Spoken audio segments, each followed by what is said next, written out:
كاين شي اوقات كتفوت علينا في الحياة كنقولوا هذه هي النهاية، وصافي عييت واكتئبت ومشى لي الشغف لاي حاجه وكنحبسوا كلش.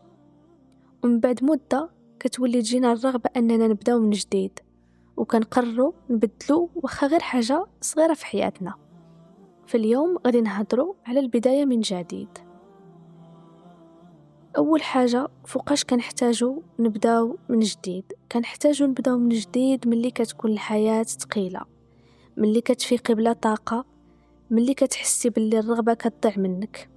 وكيكون هذا الشيء بسبب خيبه امل صراتلك في حياتك، او فقدان الثقه في الذات، او شي علاقه سالات وخلات فيك فراغ. فالبدايه من جديد كتكون بحال واحد العلامه بان الروح ديالك كتطلب النجده والنجاة.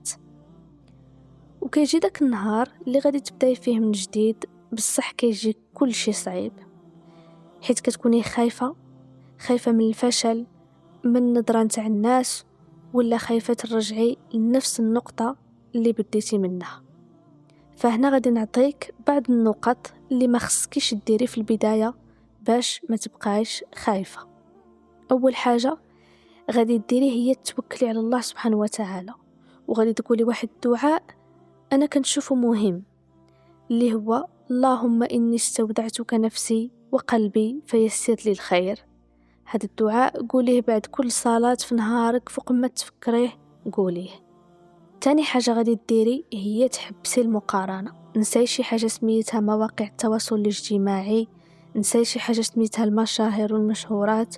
كل واحد وطريقه، كل واحد وطاقته، وكل واحد والظروف ديالو.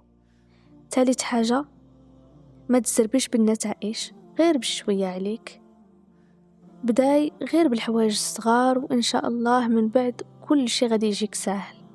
رابع حاجة ما تلوميش نفسك، كلنا كنغلطوا وكلنا كتجينا خيبات امل وكلنا كنوليو للزيرو. المشكل فين كاين هو انك تبقاي في الزيرو. فما تلوميش نفسك بزاف، داك اللوم ما عنده فاش يفيدك. فمنين كملنا من هاد النقاط دابا غادي نقول لك كيفاش تبداي من جديد. عندك 4 ديال الخطوات مهمة. أول وحدة اعترفي بالتعب، ما تقيش تقوي نفسك بزاف وانتي في الداخل ديالك صافي طفيتي، ما بقاتش عندك ولو شمعة شاعلة، ولو نور واحد في الداخل ديالك. اعترفي بالتعب، قولي أنا عييت وهذا الشيء عادي يقدر يفوت به أي واحد.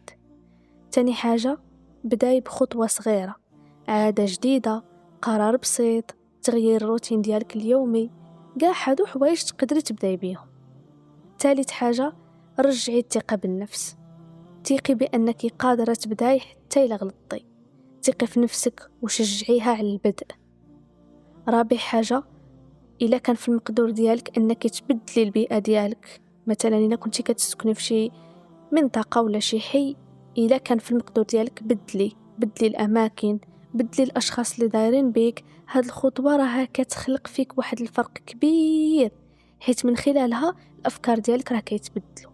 إلا بعدتي على الناس السلبيين ولا الناس اللي كيفكروك بدوك خيبات الأمل، غادي المخ ديالك تلقائيا غادي يبدا يتنقى، والقلب ديالك غادي يبدا يتنقى، من تما الأفكار غادي تجدد والحياة غادي تجدد. وغادي نخلي لك واحد رسالة أمل باش نختم بها الفيديو. يمكن دابا ما راكيش تشوفي الطريق، ولكن بمجرد أنك قررتي تبداي من جديد، عارفة راه عندك في الداخل ديالك قوة اللي هي كبيرة، وغادي تبان لك إن شاء الله مع المدة. البدايات جداد ما كيكونوا سهلين، ولكن كيكونوا صادقين. عطي لراسك فرصة. والسلام عليكم ورحمة الله وبركاته.